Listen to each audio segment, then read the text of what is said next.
레위기 25장 39절에서 55절까지 말씀을 살펴보도록 하겠습니다. 희년제도의 마지막 단락은 가난한 자와 종의 회복에 대한 규례입니다. 이스라엘 백성이 가난으로 인해 종이 되는 것을 막고 백성의 회복을 위해 공동체가 해야 할 일에 대해서 소개하고 있습니다. 너무 가난하여 집이나 땅을 팔고도 빚을 갚아야 하는 상황이 계속되면 결국 가족 중 누군가를 종으로 팔거나 자기 자신을 팔아 넘기곤 하였습니다. 39절은 이스라엘 백성 중에 너무 가난하여 자기 몸을 팔려고 하는 사람이 있더라도 그를 종으로 부리지 말며 엄하게 부리거나 착취하지 말고 급여를 주고 고용한 일꾼이나 돈거인과 같이 여길 것을 명령합니다. 희년제도를 통해 이스라엘 백성들의 기본권을 보장해 주신 것은 그들도 하나님의 소유된 자들이기 때문입니다. 하나님의 백성이기에 다른 사람의 소유가 될 수 없었으며 하나님께서 허락하신 존엄성이 다른 사람 위에 침해되어서는 안 되었던 것입니다. 이스라엘 동족에게 종으로 팔린 자들은 희년까지 주인을 섬기다가 희년이 되면 그동안 낳은 자녀들과 함께 조상의 기업으로 돌아갈 수 있었습니다. 이러한 희년 규례는 예수 그리스도의 재림의 때를 예표하고 있습니다. 희년이 되면 종되었던 자들이 해방되어 자유함을 만끽했던 것처럼 예수 그리스도의 재림의 때에도 죄의 종되었던 자들이 죄로부터 완전한 해방과 자유를 누리게 될 것입니다. 이스라엘의 종되었던 자들이 조상의 기업으로 돌아간 것처럼 재림의 때에 죄로부터 해방되어 자유함을 얻은 그리스도인들은 믿음의 조상들이 있는 곳으로 돌아가 기업을 회복하게 될 것을 알려주고 있는 것입니다. 예수 그리스도의 죽음과 부활을 통해 죄의 종이었던 우리의 신분은 의의 종으로 재림의 때에는 완전한 자유와 해방과 영원한 기업을 회복하게 될 것을 바라보며 오늘도 복음이 주는 자유 안에 거할 수 있기를 축복합니다.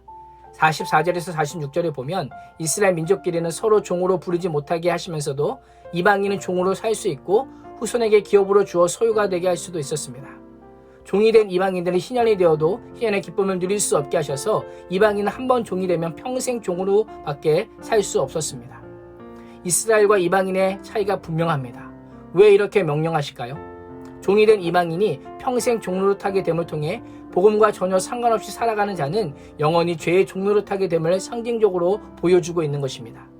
복음과 예수 그리스도와 무관하게 사는 자들은 영원토록 죄의 종된 자리에서 벗어날 수 없고 벗어날 수 있는 유일한 길은 예수 그리스도를 믿고 하나님의 백성이 되는 것임을 알려주고 있는 것입니다. 우리가 그렇게 해서 복음을 들은 자들입니다. 이방인이지만 예수 그리스도를 믿음으로 하나님의 백성이 되어 죄의 종에서 벗어나 하나님의 자녀가 된 자임을 기억하며 감사해야 합니다. 47절에서 55절은 이방인에게 팔린 이스라엘 종의 속량 규례입니다. 이스라엘 백성도 이스라엘 땅에 살고 있는 이방인의 집에 종으로 팔려갈 수도 있었습니다. 경제적인 어려움 때문에 동족도 아닌 이방인에게 팔려가는 것은 매우 수치스러운 일이었습니다. 그럼에도 불구하고 속량받을 권리가 있었는데 자신이 다시 부유하게 되어 스스로를 속량하거나 가까운 가족은 기업 물을 자의 의무를 가지고 구속자가 되어 희년의 기점으로 속전을 계산하여 친족을 구해낼 수 있었습니다. 두 가지 방법 모두 불가할 경우는 희년이 될 때까지 기다려야 했습니다. 희년이 되면 어떤 경우에도 속박 없이 누구의 허락을 받지 않고 종의 신분에서 자유롭게 될 수 있었던 것입니다. 이방인 주인은 이스라엘 백성을 종 다루듯 엄하게 부리지 말고 매년 사건과 같이 여겨야 했습니다. 그 이유가 무엇입니까? 55절은 이스라엘 조선은 나의 종들이 됨이라. 그들은 내가 애굽 땅에서 인도해낸 내 종이요 나는 너희의 하나님 여호와이니라 라고 말씀합니다. 이스라엘 자손이 하나님의 것이기 때문에 결코 사람의 종이 되어서는 안 되며 하나님을 섬기는 종이기에 사람의 종이 될 수 없음을 말씀하고 있습니다.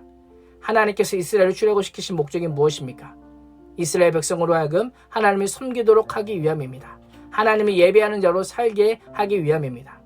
그래서 하나님께서는 나는 너희의 하나님 여호와이니라 라고 말씀하시며 구원받은 자로서 하나님만을 섬기는 하나님의 종이요 하나님만을 예배하는 자로 살 것을 명령하고 계신 것입니다.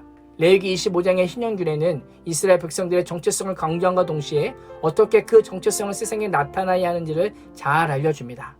가난한 자들의 배려하라는 명령에 대한 순종은 구원받은 자의 마땅한 반응입니다.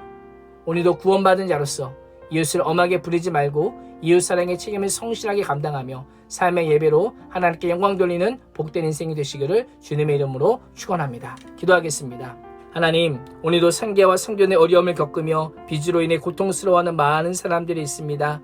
예수 그리스도의 보혈의 은혜로 구원받은 자로서 그들의 서러움과 아픔과 눈물을 또한 착취를 기억하게 해주시고 이제는 그들의 가까운 친족과 구속자가 되어 그들의 아픔과 눈물을 닦아주는 삶을 살게 하여 주옵소서. 예수님의 이름으로 기도합니다. 아멘.